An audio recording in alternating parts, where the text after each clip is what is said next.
On February 18, 1965, the Gambia, a narrow stretch of land carved along the Gambia River, gained independence from Britain. Surrounded almost entirely by Senegal except for its Atlantic coastline, the Gambia became Africa's smallest mainland nation. With few natural resources, limited infrastructure, and an economy dependent almost entirely on peanuts, many doubted its survival as an independent state. Yet the Gambian people embraced independence as both a political achievement and a symbol of resilience, placing their hopes in visionary leadership and national unity. In this video, we will take a look at the events that led to independence and what it means for the people of the Gambia today. But before we do, be sure to give us a thumbs up and subscribe so that you never miss out on any of our videos. Thanks for your support. The Gambia's history was shaped by its river. For centuries, it served as a key artery for trade between the Atlantic coast and the African interior. Local kingdoms controlled trade in gold, ivory, and later slaves, connecting the region to both African and transatlantic networks. European interest began in the 15th century, when the Portuguese explored the river.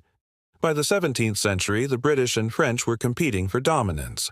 After years of rivalry, Britain established control, and in 1889, through agreements with France, the Gambia's borders were drawn, a narrow strip of land extending inland along the river. This artificial boundary gave the country its unique, elongated shape and left it surrounded by French-controlled Senegal. As a colony, the Gambia was neglected by Britain. Its economy revolved almost entirely around the production and export of groundnuts, peanuts.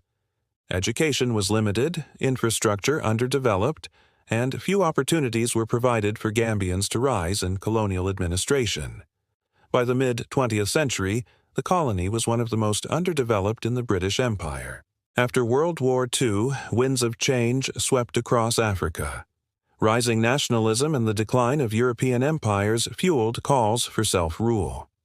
In the Gambia, these sentiments were expressed through new political movements.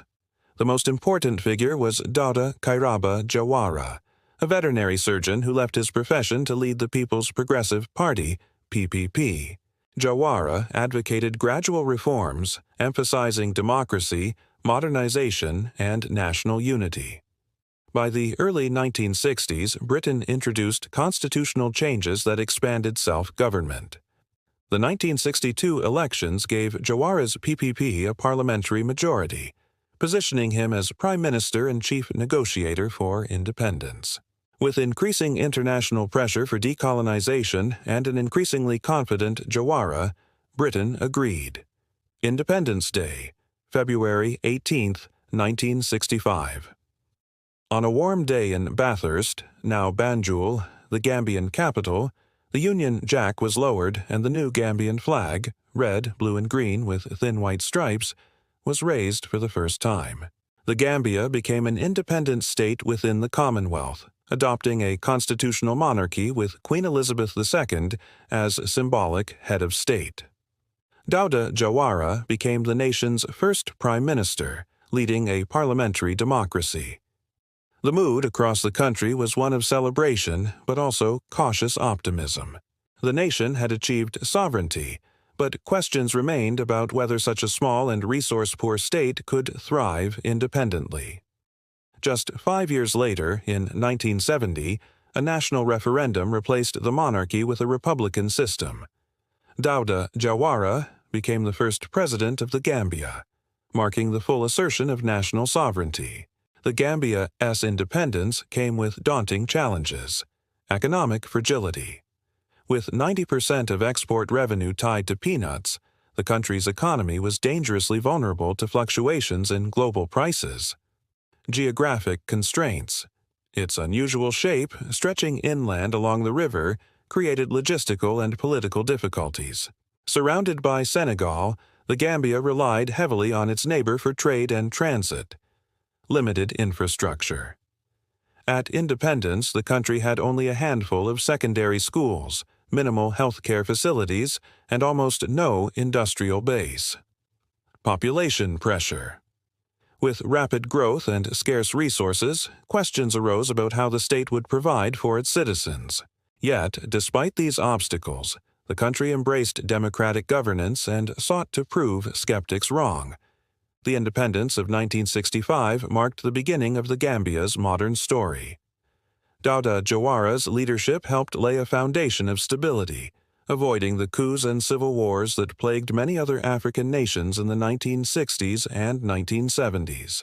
The Gambia maintained a reputation for peace and democratic institutions, even if its economic struggles persisted. In 1982, the Gambia attempted closer integration with Senegal through the Senegambia Confederation, though it collapsed in 1989. Later political instability, including Yahya Jammeh's 1994 coup, showed the fragility of Gambian democracy. Still, independence remained the milestone that gave Gambians ownership of their future. Today, February 18th, is celebrated annually as Independence Day, a national holiday honoring the sacrifices, hopes, and determination of the Gambian people. The Gambia and its independence in 1965 was more than the transfer of authority from Britain to local leaders. It was the triumph of a small nation determined to stand on its own. Against all odds, the Gambia entered the community of nations with dignity, resilience, and hope for the future. Though challenges of poverty and geography persisted, independence allowed Gambians to chart their own course. A reminder that national identity is not measured by size or resources, but by the spirit of a people. Thank you for watching this episode. If you enjoyed it, please be sure to like and share it with your friends. We would also appreciate it if you could leave us a comment with your thoughts or suggestions for future episodes. Thanks for your support, and we'll see you next time.